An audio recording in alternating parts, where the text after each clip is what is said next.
We've gone war to war, moment to moment, always focused on the present. And all the strategic decisions were made based on the enemies Israel has at the moment. I think Israel's now reaching that point where it has to understand whatever action it takes also affects where it'll be in 100 years. And in 100 years, Turkey may become Israel's best friend. Iran may be Israel's best friend. Israel cannot continue to pay a strategic price for peace treaties. It has to preserve its strategic power for any eventuality coming down the road. And fortunately, I think we are reaching the end of the Iranian regime's days, if played correctly.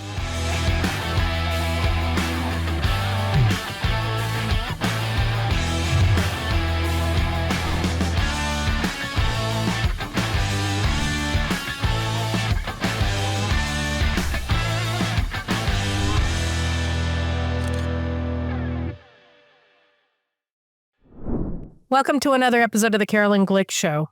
We saw beginning over the weekend that suddenly, as soon as the ceasefire essentially went into force, that all hell broke loose in Syria. Suddenly, these rebel factions were taking over Aleppo and now Hama, and what's going on? And there are all these reports. In fact, one of them I thought was credible, so I posted it on my X account. But that Syrian President Bashar Assad was on his way to Moscow, and all kinds of other things going on. So the civil war is back in Syria, and people keep asking, well, is this good or bad for Israel? Is this good or bad for the United States? I think and should we want to be for Assad? Is the devil you know better than the devil you don't know? And those are the sort of questions that are dominating the news in Israel. But, there's a much bigger story here. And the question of who are we for sort of ignores a larger reality, which is that what we're seeing here are tectonic plates of the strategic realities of the strategic landscape of the Middle East shifting as a result of the situation, the massive downgrading of Iran and the Iranian axis by Israel. And just in a nick of time, my colleague and very good friend, Dr. David Wurmser from the Center for Security Policy in Washington and the Coalition Policy Forum, I think, here in Israel, he wrote a very important article, which he sent to me, and even before it was published at JNS and at a number of other places, describing those tectonic shifts. And so as soon as I finished reading it, I contacted David and I said, I need you to be on the show this week so that we can make sense of the situation. So first of all, it's my pleasure to welcome back to the Caroline Glick Show, Dave Wurmser. Hey, Dave, thanks for coming. Oh, it's always a pleasure and an honor. So, sure. But listen, so your article is titled "Prepare for Disintegration of Syria and the Rise of Imperial Turkey." So first of all, the immediate question is, what is going on? Who's fighting whom in Syria? What are we seeing? What's happening there? Right. I mean, there's the very granular level, in which case you'd get lost in the spaghetti. But on the national level, or that region of the Middle East, or that portion of the Middle East, looking at it strategically, basically there are three forces at work.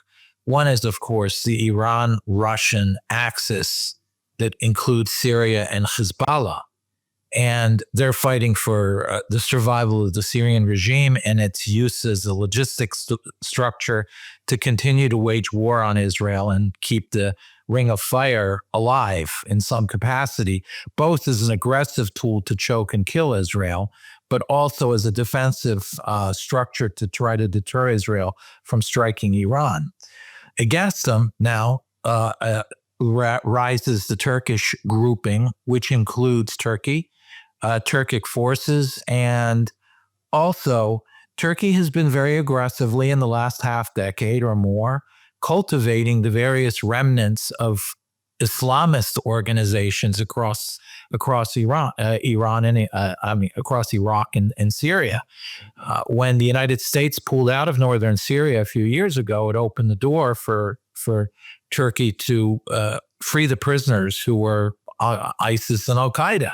And they organized them into various bands that then somewhat were sent to Libya to fight the pro-Egyptian Haftar forces, and the others were organized into these forces in Syria. So you're seeing the second grouping is the Turkish-Islamist grouping.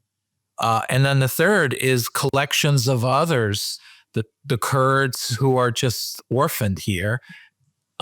Absent really is the United States, and that's part of the story. And the second thing that I think is part of the story is that Turkey is an issue and a player largely because this was the unnoticed failure, in my view, of the Obama administration, where we subcontracted the opposition to the Syrian regime in Syria to Turkey. Let me just back up a second, because we haven't talked about Syria and the Syrian civil war and the Turkish involvement versus the Iranian involvement, America, Kurds all mixed into for many years. And so it's important to just go back for a second. So the Syrian civil war began, if I'm not mistaken, around 2011.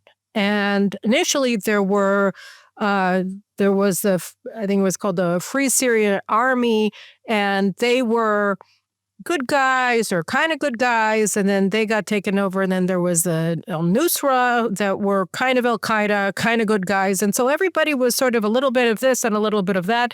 You had the Kurds who were fighting with the United States against ISIS, and then they were invaded by Turkey, I remember, somewhere around in Idlib around, 2018 or so.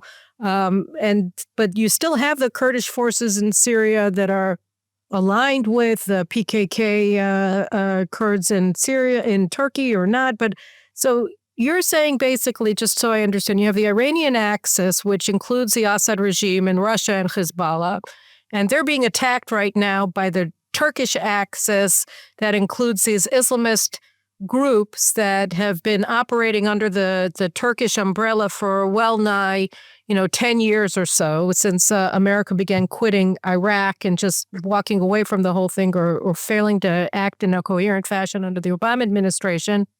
And then you have the Americans that are there too, and they're kind of just watching everything, not clear what's going on. And you have the Kurds that are sort of, I don't know, are they lost? Are they in trouble? Are they doing okay? I mean, so if you just sort of,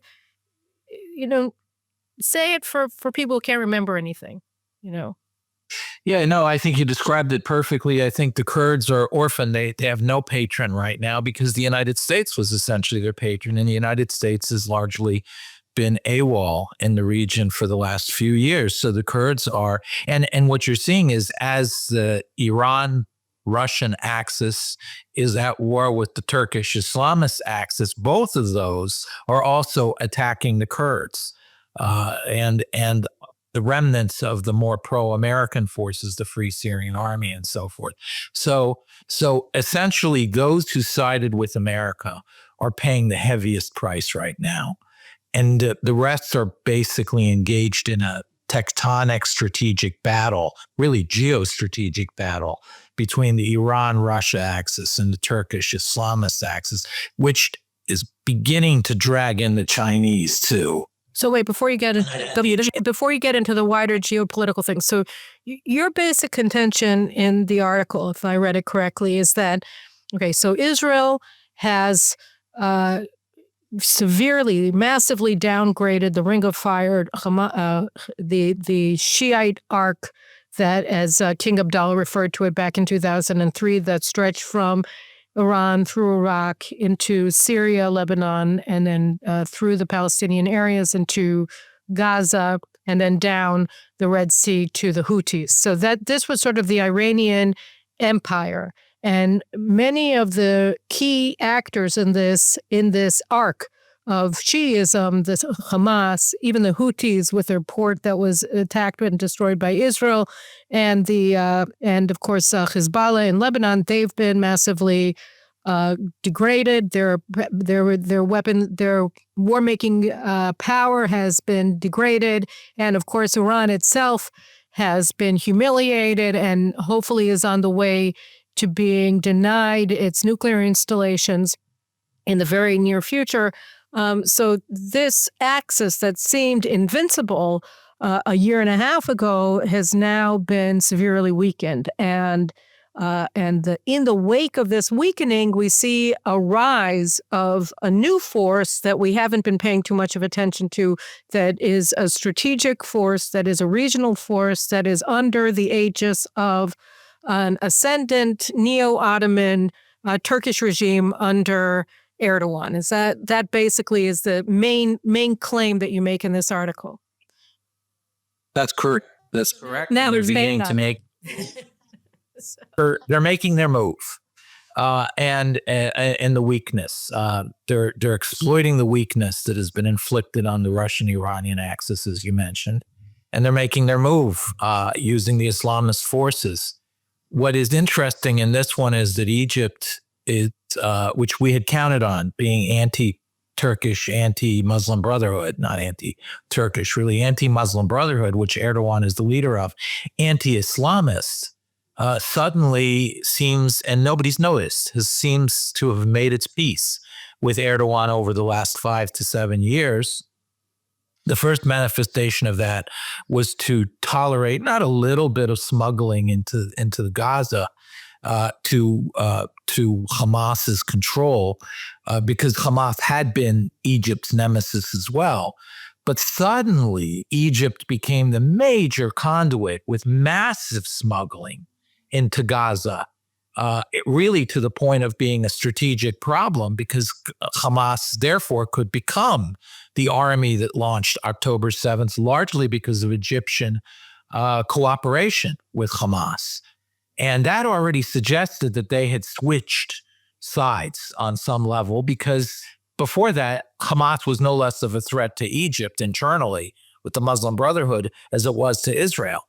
The second thing to show it is the behavior since then of trying to protect the lifelines to Hamas and save Hamas, along with Qatar's efforts. But Egypt stepped up too and has tried to save Hamas. And then again, unnoticed completely, it was a few days ago, the Egyptians released 800 Muslim Brotherhood prisoners in Egypt. This is not a goodwill gesture. This is the manifestation of a strategic statement. And the strategic statement is that Egypt has read the map. It has read the map that Iran is going down. It has read the map that the United States is not their friend. And they're switching sides, and they see Turkey as emerging as a significant power. And they can't fight it anymore in Libya. They can't fight it internally with the Muslim Brotherhood. So they're doing the usual Middle East thing. They're trying to co-opt it and try to harness it or to join it. And that's what you're seeing with Egypt. So this Turkish threat is beginning to acquire much more vast dimensions than what we had been accustomed to over the last 20 years. Unfortunately, the weakness now that the United States shows, and the indulgence of the Muslim Brotherhood and Islamist politics that the United States has shown over the last 20 years is coming to bear fruit. In fact, the entire foreign policy structure of the United States, whether it's appeasing the Islamists, whether it's appeasing Iran, this is really now coming to fruition and leading to a catastrophic strategic situation. Well, what you're describing is a nightmare for Israel because, of course, under the peace deal with Israel that they signed in 1979, they've developed a military force that it's much more powerful than the force that Israel was hard-pressed to beat back based on Soviet military platforms in 1973. Moreover, because at the outset of the Sisi years in office, after he ousted the Muslim Brotherhood in 2013, he was fighting the Muslim Brotherhood, he was fighting Hamas, he was fighting ISIS. Israel effectively allowed him to breach the binding parts of the peace agreement, which included, most importantly, the demilitarization of the Sinai Peninsula. And today, that is not the case. You have Egyptian armored divisions at the border with Gaza, along the Philadelphia corridor, something that was never envisioned in 1979 when Israel signed the peace treaty. We allowed them to do that because they were fighting a war that we supported against ISIS terrorists in the Sinai and Hamas and other Muslim Brotherhood-aligned terrorists in the Sinai. And now we're in this situation where, due to Sisi's, we thought permanent, but obviously it's become temporary move. We have a nightmare specter of a militarized Sinai, an armed to the teeth with sophisticated weapons, trained by the United States, and in cooperation with China, among other things, Egypt. So first of all, talk to me. This is something that Israel has to think about very seriously, because Egypt is a much larger threat from a military perspective if it chooses to go to war against Israel than anything that we faced in the past year and a half or year and a month of war on 7 fronts that is directed by Iran, except for perhaps the Iranian nuclear program. What happened? Talk to me about the missteps that the United States has taken that led to the situation where Sisi, who was clearly in the American column along with the Saudis and the UAE, has suddenly moved to the Turkic column with Erdogan and threatens all of the critical interests of the United States and, of course, Israel and the very survival of Israel. What has happened? Well, the Egypt thing, I think, exposes the 2 critical failures of the Obama administration. The first was you treat your friends better than your enemies. They did the inverse. They punished and threatened their friends to try to appease their enemies. Again, I'm not sure they even saw the enemies as the enemies and the friends as the friends. So I think they looked at Iran as a potential partner and Israel as a problem and maybe even a threat to their grand vision. And the same thing with the Muslim Brotherhood in Egypt. We were very negative and nasty to Egypt over the Muslim Brotherhood issue and constantly bashed them over the head. And then we also abandoned them in critical strategic areas like Libya. And they started already drifting toward Russia because of that. But now with Russia being weaker and bogged down and the Ukraine, Russia less and less of a shiny object to hold on to. So I think that's one critical failure. And the second critical failure was understanding that, unlike the UAE and some of the others who made the Abraham Accords for a different set of reasons, and we can get into that, but Egypt made peace because it banked on the rise of the American world over the Soviet world in the 70s. And peace with Israel was a down payment to joining the club of the West. And therefore, if Egypt strategically believes the West is in decline and that other forces are rising, the down payment they made to be part of the club of the West, namely peace with Israel, is no longer valuable. So the peace with Israel begins to fray and come under great stress because the Egyptians don't value it anymore. They never saw it as the strong horse argument, and Israel being the strong horse that's worth having as an ally. It was they wanted to be part of the club of the West, and if now they don't, then that peace means nothing to them in that sense. I think it's important to pause for a second, because from an American perspective, every time that a country has left the Soviets and gone to the Americans or opened up to the United States in a way that they hadn't in the past, it was always attributed to some sort of a change of heart. That, it's because they've decided that they want to open themselves up to Western values, or they're becoming a more open society.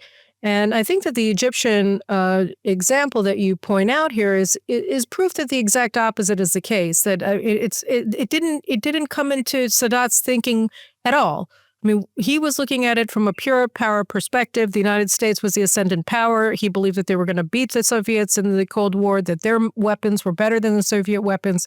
He wanted to be on that side and not on the Soviet side. So it wasn't that he changed his aspirations for Egypt, or the values, or whatever you want to call them, that he held on to, that he believed in.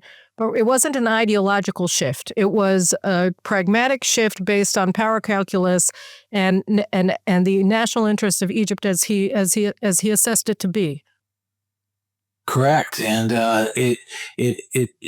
that's exactly correct. I don't believe Sadat, even as much as he was, I think, a great leader, I don't think he became a Zionist overnight, and I don't think he valued Israel as the resurrection of ancient Jewish civilization or anything like that. It was a strategic, dispassionate strategic move, which also implies, by the way, the anti-Zionism is often just a dispassionate strategic move, and we need not always to take that as the bottom line and say, oh, we can't ever, Israel has to give in because without it, they'll never come to terms with Israel. The truth is they'll never come to terms with Israel one way or the other. It's a question of power and strength and respect for Israel as a regional force and their self-interest. And that's what really drives the peace in the Middle East. I remember Fouad Ajami on page 2 of his book, The Arab Predicament, he already said right off, he said it about Lebanon, but it really applies to the entire Middle East. And his book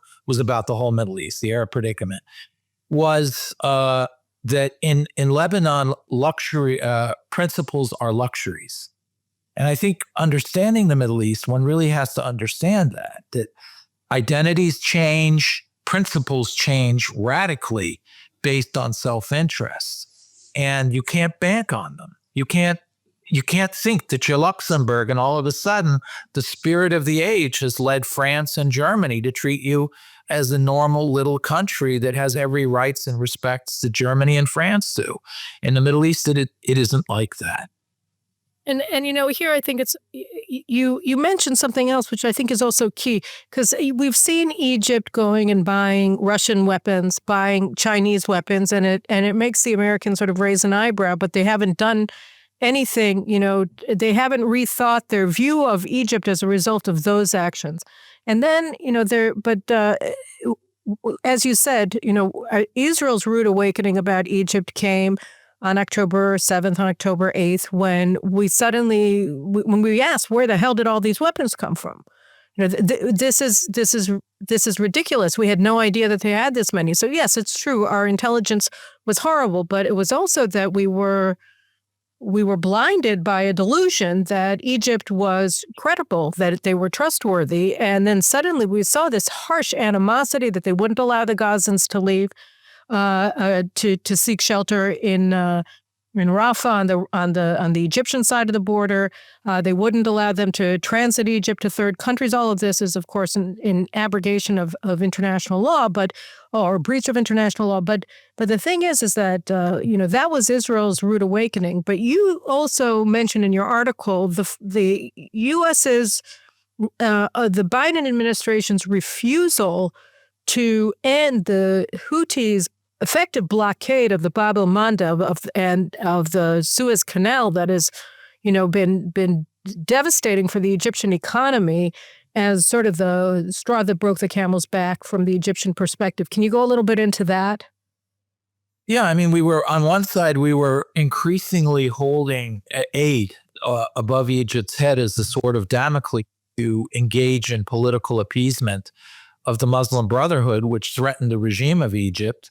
And then on the other hand, we failed to uphold really the most essential obligation we have in the Middle East, which is to keep the waterways open, to keep the Suez Canal open, and to keep the Red Sea, the high seas, essentially free navigation. This has been an American mission since the very beginning of America. I mean, that's the reason why we have a blue water fleet, and it's why in the U.S. Constitution there's a differentiation made between maintaining a navy and raising an army. So that implies already a strategic outlook that the United States sees the high seas as its essential national purpose. And it failed. And Egypt reads that and says the Americans are gone. The Americans are at best a nuisance. at worst, the strategic weakening element for Egypt. And they're not there to provide any positive benefit anymore other than the continued flow of aid, which they'll keep taking as long as it's offered.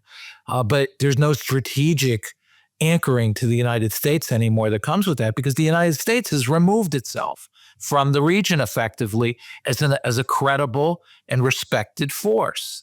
So Egypt really has read that. And they're looking at China and they're looking at Russia. And they're also extrapolating it in a far broader sense to say globally that the BRICS countries, the Brazil, Russia,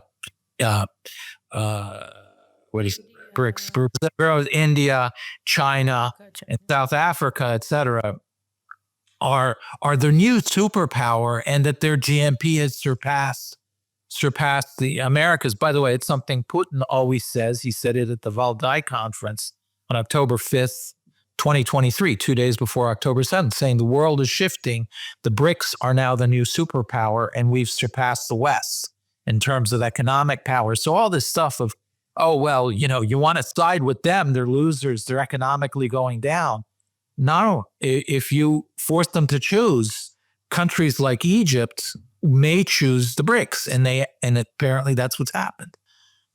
Well, first of all, I think we have to go back, because I want to go to you to the larger strategic issues of what is America now going into the Trump administration supposed to do vis-a-vis Egypt, vis-a-vis Turkey, and Israel's strategic positioning going forward. But I also want to talk to you first. We do have unfinished business. I mean, even now you have this, and I guess we also have to talk about the remaining 50 days of the Biden administration, because they are acting really as agents of chaos here in the region. I just saw this afternoon that the Americans are now accusing Israel of breaching the ceasefire with Hezbollah, which is it's insane. I mean, it's just a bald-faced act of aggression against Israel. The ceasefire, such as it is, permits Israel to have drone flights, have overflights, attack Hezbollah's forces as they're coming into the South Lebanon, et cetera. And here is America under the Biden administration, 2 days after he gets himself photographed holding Rashid Khalidi's book saying that Israel has no right to exist, coming in and saying that Israel is breaching the ceasefire. So we have this interregnum that, the Americans are causing no end of grief to Israel first and foremost, but to other spurned allies with this kind of behavior.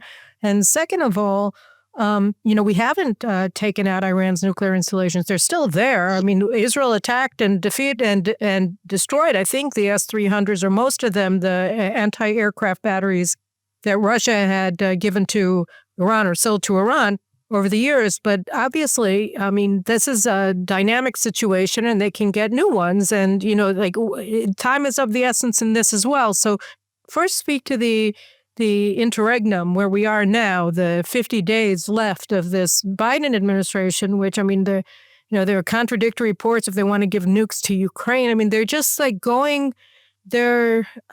they're acting in a shocking way, all over the world, but particularly here in this part of the world.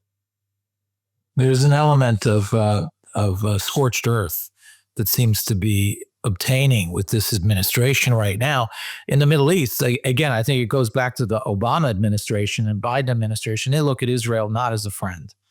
And as a result, I think they're trying to get their last licks in, trying to bring down the Netanyahu government and trying to strategically weaken Israel.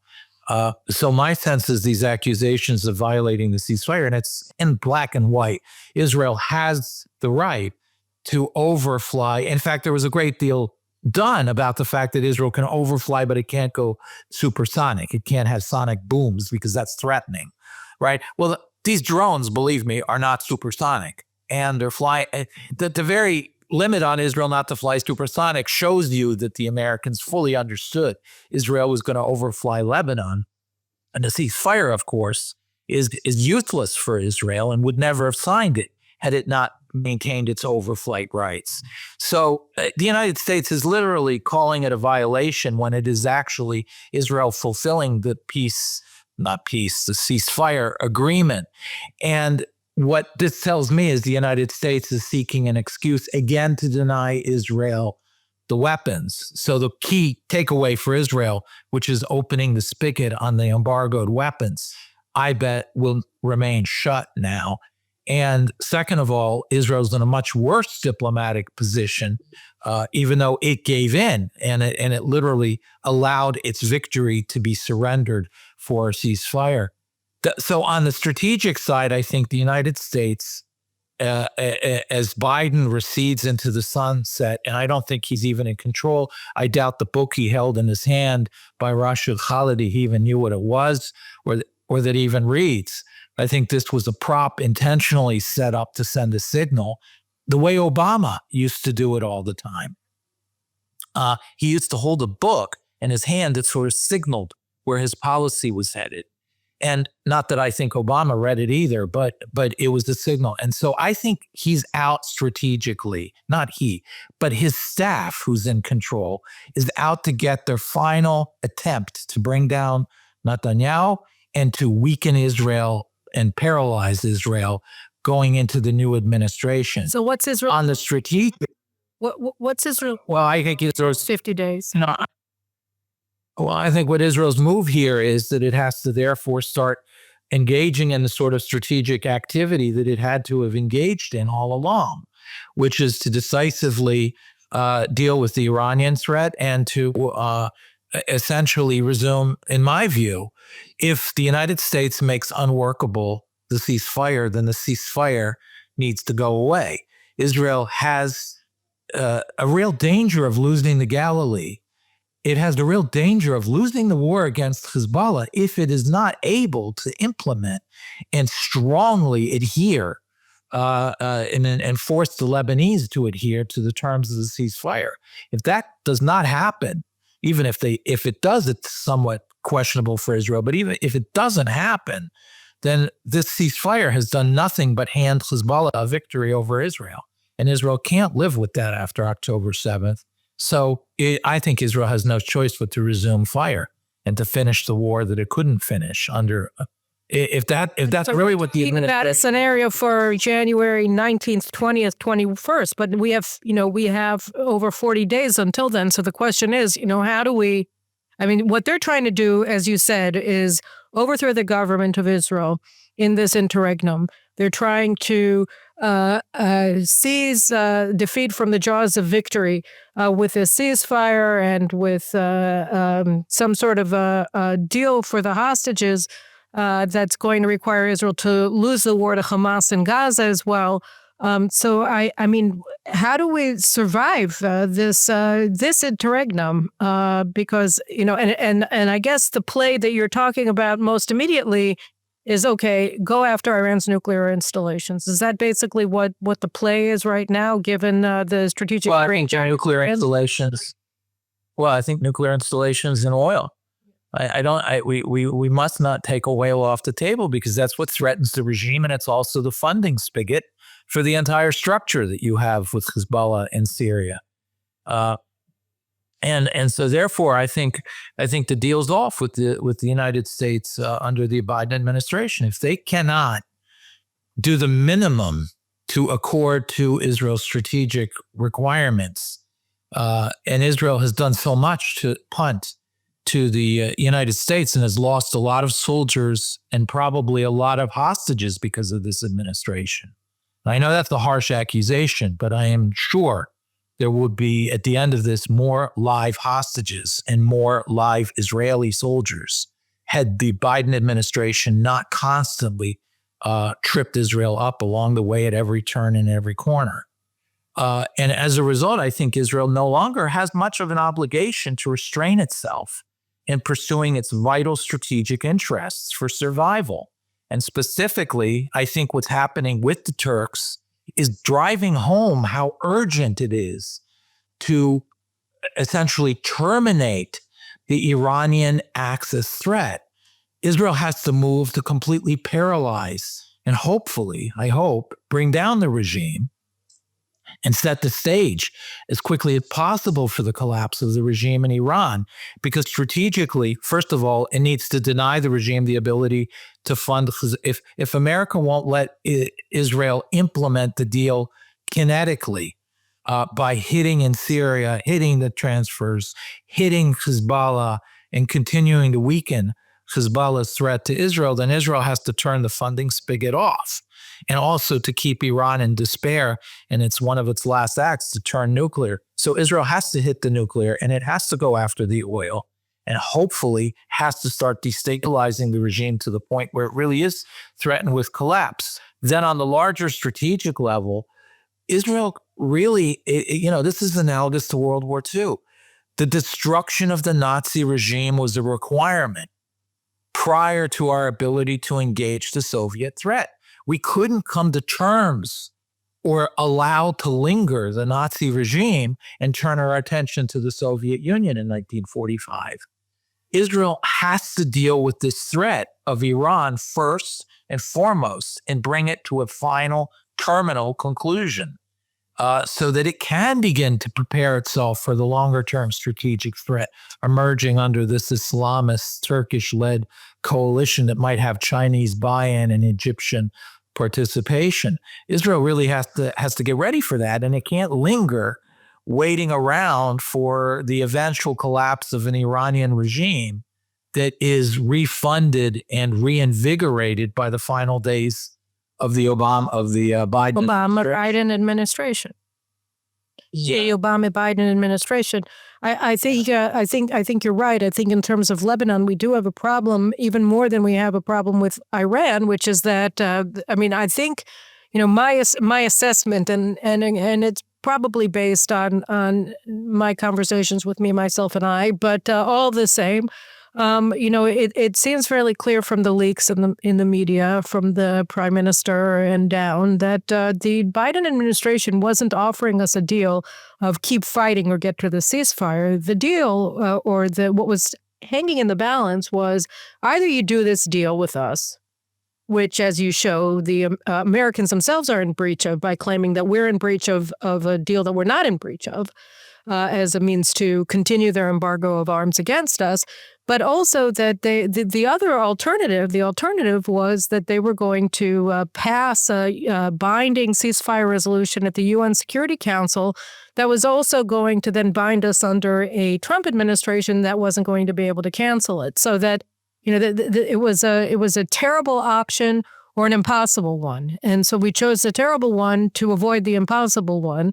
And so I think that the play that you're talking about, that you're describing in terms of going after, just stopping with this nonsense and going after the head of the octopus rather than, just the body of the octopus, the legs of the octopus. I think that's really the play that we've come to as a result of the Biden administration's aggressive hostility towards Israel. And now I just want to move for a second to the future, to the Trump administration. I've spoken to many Republican lawmakers over the past year, and one of the things that I raised with them was Egypt's changing role, changing position in the region, which became, as I said, shockingly apparent to Israelis after October 7th. And there was really nobody to talk. There was very little openness to discussing the shifting reality of Egypt's strategic position and the fact that the United States were going to have to contend with this. But if you were to be in an ideal situation where Secretary of State designate Marco Rubio and other top administration officials, Mike Waltz, the designated national security advisor, and their top advisors, if they were open to discussing it, what would you tell them vis-a-vis Egypt, which obviously has an active diplomatic presence in Washington, a very powerful one, and has long been viewed as a stable ally or American client state, and now it's shifting. What would you say to them in that regard? Well, what I would tell them, first of all, is Egypt's playing you. It's beginning to see how successful Qatar was in playing everybody, and they're playing everybody now too, and that they need to essentially lay down the law to Egypt and say, are you with us or are you against us? And if you're with us, then let's see you behave that way. And that has certain implications. Let's see you work effectively with Israel to ensure Gaza never becomes a Hamasistan again. Let's see you work with us to ensure that the Islamist threat regionally is checked, and so on and so forth. And let's also make sure that you come back into full compliance with the Camp David peace treaty that you have with Israel, that the remilitarization of the Sinai doesn't make any sense now that Hamas is essentially destroyed. And if you're serious about ensuring that Hamas doesn't resurrect as an Islamist force, or that some other force surrounding the Turks like Al-Qaeda remnants and so forth doesn't arise in Gaza, if you're serious about that, then you don't need to remilitarize the Sinai, because Israel will essentially take care of that problem for you. So there's no reason for Egypt to remilitarize the Sinai. So I would first of all lay down the law to the Egyptians and say those are the essential things. What's happening internally in Egypt, we're not going to interfere in that much. We're not as involved in democracy effort as we used to be, and we certainly don't want to throw away our allies because of that at this stage. Recognizing that the region is not quite there yet in terms of political development. So essentially, we have to tell the Egyptians, you've got to choose. And if they don't, well, there's consequences. They may choose not to side with us, in which case then we have to have a very serious reexamination. By the way, this also applies to the Gulf states. I think what this war since October 7th showed us is, I'm a great fan of the Abraham Accords, but I think this also showed us the limits of the Abraham Accords. It is not a military structure that really, really strongly enhances Israel's security. I think it's a tremendous economic structure. It is a strategic structure. If you have, for example, the IMEC, the Middle East transit corridor that people talk about, going to replace the Suez Canal, a land bridge between Asia or and just augment it. You don't have to be replacing it. Right. I mean, you have essentially, and you obviously, Saudi Arabia and the UAE and others are going to be very important to challenging the spread of Turkish-Islamist power. This has also been their nemesis, as has Iran. But what we've noticed is that they're not really going to step up into the forefront and help Israel in a really significant way. So I think the real strategic play for Israel, again, goes back to Iran. It has to be removed as a threat entirely, and potentially even harness as an answer, a strategic partner in a post-Ayatollah world. So the urgency of Israel moving beyond, Iran is huge at this point. And getting the Iranian regime out of the way so that Israel can start dealing with the Iranians as a partner. Again, and by the way, that's the big play now. I think it's a bigger play than trying to expand the Abraham Accords into Saudi Arabia and to harness Saudi Arabia at great price to Israel. Israel cannot continue to pay a strategic price for peace treaties. It has to preserve its strategic power for any eventuality coming down the road. And fortunately, I think we are reaching the end of the Iranian regime's days, if played correctly. That is a far bigger strategic gain for Israel, and frankly, a bigger peace treaty for Israel than at this point the expansion of the Abraham Accords. If they want to do it, great. And I'm all for it. It has advantages. But I don't think Israel should pay a very high price for this. I agree. And I would add to that, if Israel goes forward and does what we need to do in terms of instigating the overthrow of the Iranian regime by taking out their nuclear installations, taking away that safety blanket from them, and also paralyzing their ability to export oil in one way or another, I think that and the regime, as a consequence of these and other actions, falls, then suddenly the Saudi Arabians are going to lower their price for peace with Israel to essentially zero, because their own leverage in the region when you have a post-Khomeineist Iran is going to be vastly diminished, at least vis-a-vis Israel and the United States. So I think that's a key insight that you made in previous conversations that we've had. And it was not as central to the argument that you made in the article, but it's a key insight that I think it's worth sharing. And I just want to go back for a second to Turkey and ask you what America should be looking at. I mean, Turkey is a member of NATO, and here they are, the rising state sponsor of Islamic terrorism and jihad. In the event that Israel does in fact step up and leads and takes actions that lead to the precipitation of the fall of the Iranian regime, how is the United States supposed to be looking at Turkey? I mean, obviously it's been a problem for a very long time, but now it would become much more acute. Or it is becoming more acute. Turkey is a part of NATO, and unfortunately, the structures of NATO don't really allow for the removal of a NATO member by other NATO members. The only way to do it is the NATO member itself, that is Turkey, announces it's leaving, and I think there's a year period where it has to disengage. They have to isolate Turkey, though. They can operationally and functionally behave a certain way, which is to essentially remove Turkey from all the military committees and stop military cooperation and so forth, and essentially ostracize Turkey.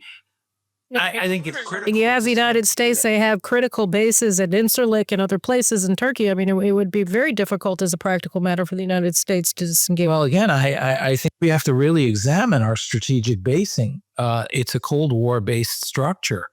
Incirlik is obviously important for many reasons, but we also have issues that now we can do that we didn't have before. Incirlik was very important to have that access to the Soviet Union and so forth during the Cold War. But right now, look, we've got Israel and the Saudis, even if there's no peace yet, and UAE all cooperating and allowing American CENTCOM to operate seamlessly in that theater. So we have a military structure we can use on top of it all. Again, if we urgently move toward the removal of the Iranian regime, I can assure you that the Iranians will want to come to terms with the United States, and there'll be strategic concessions that Iran will make to the United States. Like they say, back for Turkey, then what would do? Turkey at this point, I think we have to understand Turkey has defined itself as a problem for us. It is threatening other NATO countries, and I'm not talking only about Cyprus. I'm talking about Greece. It is behaving in an imperial way. It is one of the few nations where its foreign minister openly talks with bravado about resurrecting an empire. I mean, even Russia is smart enough to not say that it is imperial. It just acts that way, but it doesn't say it's imperial. The Turks are openly in your face saying, we are imperial. We are neo-Ottoman. You have the Vitoyu and so forth. Their foreign minister said it straight out. Erdogan behaves that way, and they constantly publish maps in their government mouthpiece journals that show maps, these expansive maps of the region and resurrecting the Ottoman Empire and so forth. This is a threat, and just because they're part of NATO should not blind us to that. And also, by the way, in Europe, it's a similar threat. They are funding these Islamist organizations in Europe. There's the Freedom and Justice Party, basically the Justice Party rubric that Erdogan operates. He's created clones across Europe, and he's created two structures for that. One is the Turkish expatriates. He's caught outright sort of Turkish branches of his Muslim Brotherhood party. And then in the rest of the area, he's galvanized non-Turkish Muslims into Muslim Brotherhood structures aligned with Turkey. He is a major reason why the European continent now is facing such violence from its Islamist elements. He is acting strategically as Europe's enemy by being inside the house. Oh my. So, right. Look, we have to have another conversation. We don't have a lot of time left in our conversation today.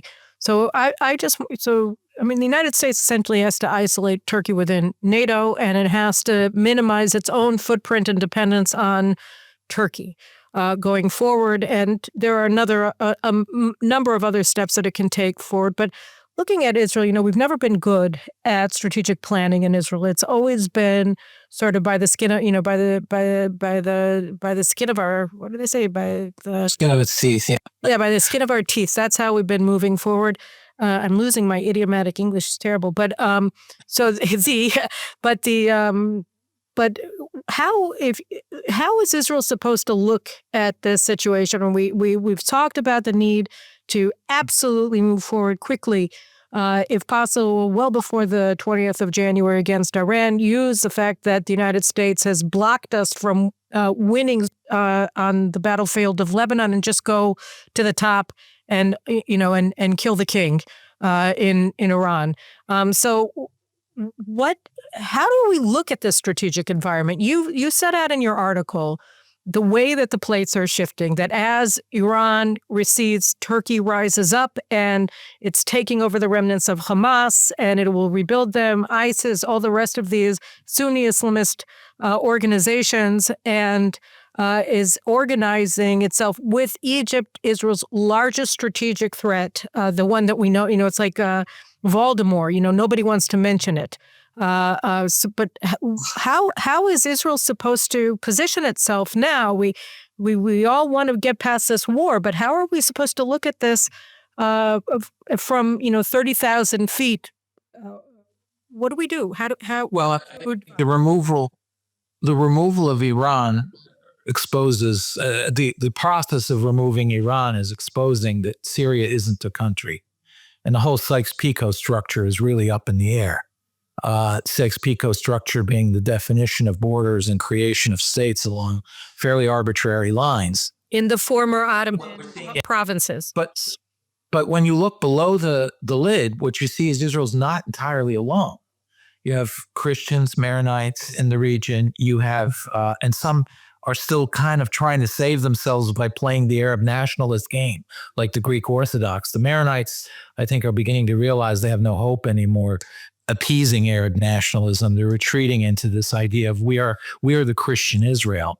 Like the Assyrians. And like the Assyrians. And so what you may see is a large refugee flow of Christians into Lebanon, and the Greek Orthodox finally joining their Maronite brothers into realizing their strategic survival really depends on a strong Israel to their south, and a sort of an alliance. You're seeing others, Kurds and Druze, seeing that as well. So Israel's not entirely alone, but what it means is that Israel needs to ensure that its strategic environment in the long run is, first of all, an Alawite regime in Syria. If it falls, you could see the Alawites retreat to the coast by Latakia in northwestern Syria, and it can become an Alawite enclave that the Russians are protecting, but that's not viable with the weakening of Russia and without Iran.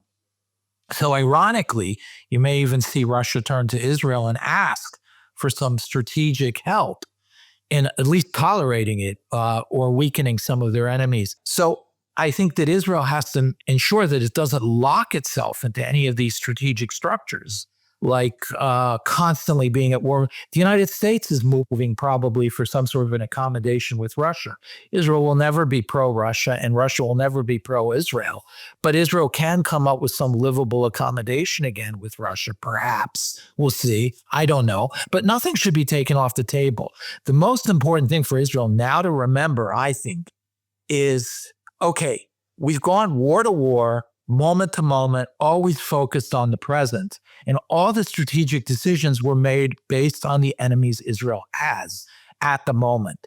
I think Israel's now reaching that point where it has to understand whatever action it takes also affects where it'll be in 100 years. And in 100 years, Turkey may become Israel's best friend. Iran may be Israel's best friend. I don't know what else will happen. The bottom line is Israel has to think more systematically about its essential defensible borders and its essential defensible strategic area. By area, I mean areas that are under the Israeli strategic umbrella, but are not directly militarily controlled as part of Israel. And for example, the Sinai Peninsula, I'm not saying Israel has to control the Sinai Peninsula, but it has to remain a buffer, demilitarized buffer. The front defense line of Israel is actually the Suez Canal. And a peace treaty, whatever, is fine as long as it enshrines that being a buffer. Similarly with Lebanon, if you see a Christian nation arise in Lebanon, it is essential that that nation aligns itself with Israel, and therefore Israel eliminates the threats from the north. And there may be geographies in parts of Lebanon that may be essential even to control, like like some of the visual areas. But look, and then elsewhere in Syria, the borders don't mean that much anymore. That's the problem in a lot of these countries. The destabilization that's happened is leading to a complete collapse, and everybody is scrambling now for I don't blame the Turks. They're now scrambling for their strategic vision, and they're acting on it. The Iranians always have, the Russians are, and so forth. Israel has to think in those terms now. It can't think, oh, Iran's gone, we're at peace, we don't have to think strategically. Or, okay, we have to think strategically about Turkey, but then once we get beyond Turkey, we can get up, we can do this, we can do that.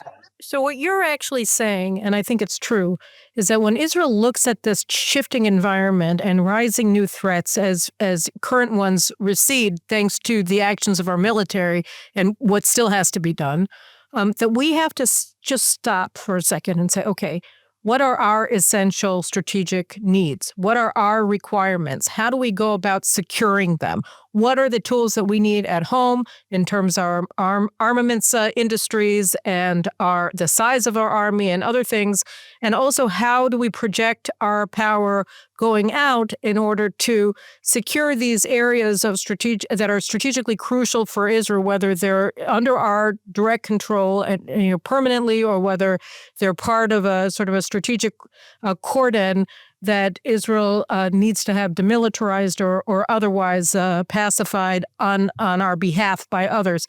But that's basically what you are suggesting to Israel. Right now, you have to take inventory and stock what it is that you need, and then how do you go about achieving that and securing those interests for going forward? Right. And there's two principles that have to guide that. The first one is the one we say in Passover every year, that there will always be another enemy that rises that seeks to destroy us. And that's, by the way, something the United States understands about itself, that when it set up its strategic vision in the 1790s to 1800, it was thinking about Britain, but it never went to war. Well, 1812, but Britain was not the enemy after 1812. And neither was Spain, which is the other thing they were thinking about. Eventually, that same strategic condition led to fighting Japan and Russia in the Cold War, and Germany, powers that weren't even in existence in a viable way for the United States in 1793. So at the end of the day, Israel has to think in those terms, those two principles. And when you do... So wait, you said the first principle was that in every generation, somebody is going to try to destroy us. What was the second principle? Yeah, the first principle is that in every generation, somebody will destroy us, and that war is not an aberrant of human behavior anywhere. This idea that there will reach a point of peace and everybody will live peaceably is a utopian vision that has been proven again and again and again to be flawed. And the second one is that Israel therefore has to understand that the strategic alignments and conditions and circumstance, topography, and organization has to be oriented both toward its own society as a democracy, but also geographically, topographically, and so forth, to deal with any strategic threat from any factor, any area that arises coming against it. And since it's a democracy, it will always have mobilization. It will always be mostly about the business of doing business and not being a professional Sparta. So right. It will always need buffers. It will always need buffers that absorb the first strike, that tell the Israelis you are in a state of danger. So Israel needs to organize its those buffers around that concept. Right. And those buffers, for instance, cannot be Kfar Aza and Sderot and Avivim and Kiryat Shmona. That's the whole point. That's what we did learn. In fact, it shows it shows that what is in the mandatory borders of Israel is one strategic unit that has to be under Israel's positive control. The moment that there's contiguity between Qalqilia and Tehran, or Qalqilia and Cairo, or Azda, Kfar Azda, or Bet Hanina, or whatever, Bet Lahia and Cairo, then you have brought the strategic threat into Tel Aviv and into the heartland, and basically left Israel with no buffer, no mobilization, and you get another October 7th on steroids, or worse, a destruction. So the buffers, so first of all, positive control of at least the mandatory borders.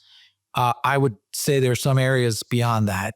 And then more importantly, also a clear understanding that strategic buffers are essential. Ben-Gurion understood it. It has not really been Israeli strategy since that, like the Sinai really must remain demilitarized. Or must become again demilitarized because it's been militarized. Right. Exactly. But if it is the first sign of a strategic threat emerging that requires a response, and that Israel is again out to lunch on the strategic threat from Egypt and allows it to remilitarize. That's again, this is violating the fundamentals of strategy.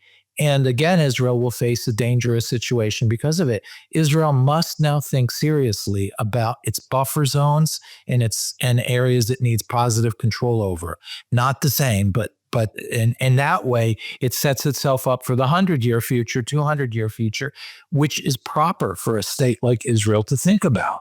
All right. Well, I appreciate that very much. I think that your article was an eye-opener, and it was also very thought-provoking. And it certainly, I think, it came to bear in this discussion and in future ones that we'll have, and that hopefully people in other places in Jerusalem and in Washington will be having in the weeks and months and years to come. Because, as you said, one war doesn't lead to peace; it leads to a new topography of threats in a region that is so critical to global security. And of course, to the survival of the Jewish people. And we have to be aware of those shifting tectonic plates so that we can prepare for them. And the first place to do that is to take stock and see what it is we need in order to survive in shifting environments. So, David, you're brilliant, as always, and it's great to have you on the show and to have you as my friend and my colleague. I feel very privileged. So thanks for joining me today, and we'll see you again soon.